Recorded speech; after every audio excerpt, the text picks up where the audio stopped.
Suite de la lecture par l'auteur de Baggio 20 ans de folie italienne et mondiale. Fiorentina-Bologna 1989, l'omniprésence de la violence.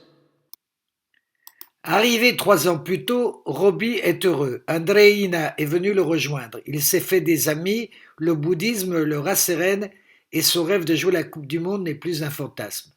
L'horizon du phénomène s'assombrit le 18 juin 1989 à l'occasion du derby des Apennins contre Bologne. Un train rempli de supporters de Bologne s'arrête à Rifredi, un quartier difficile de la capitale toscane. Ravis de l'aubaine, 4 imbéciles, dont un gamin de 16 ans, caillassent le convoi et introduisent un cocktail Molotov à l'intérieur d'un wagon. Le feu se propage, intervention des pompiers et de la police. Parmi les 8 brûlés, un gamin de 14 ans, Ivan Dall'Olio, qui en sortira défiguré à vie après d'innombrables interventions au visage. Terrifié par la nouvelle au terme d'un 0-0 marqué par des incidents dans les virages, Baggio insiste pour rencontrer les ultras de la Fiorentina. Certains d'entre eux sont des amis. Il veut comprendre. Baggio, 14 ans plus tard, entre guillemets.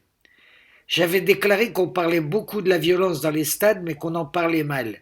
Gamin, je suivais le Vicenza et je fréquentais les virages. Je sais comment les choses se passent. La vérité, c'est que ce qui est arrivé entre les supporters, cette violence absurde, m'avait bouleversé.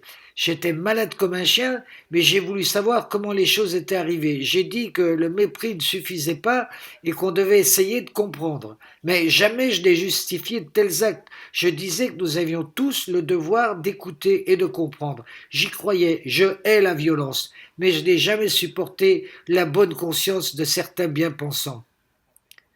Le silence aurait été d'or. Les ennemis de la Fiorentina accusent l'imprudent d'avoir des rapports ambigus avec les voyous de la Curva Fiesole et de leur trouver des excuses. Dès que le petit Ivan peut parler, Robbie, démoli, passe un long moment avec lui. Trop tard, l'idée d'un gamin milliardaire proche des hooligans scandalise les quartiers chics.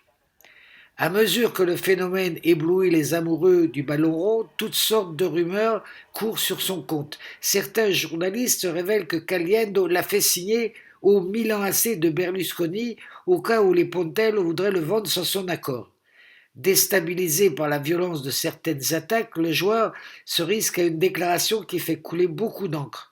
Ça suffit maintenant. Je ne tiens pas à être identifié à ce club ou à ce maillot, parce que je ne trouve pas juste de construire des mythes qui par la suite pourraient bien s'écrouler pour de toute autre raison. Les réseaux sociaux n'existent pas en 1988, mais Radio Bar et Télé Glacier avaient quelque chose à se mettre sous la dent. Comme au temps de la conjuration des Pazzi, Florence va se transformer en poudrière.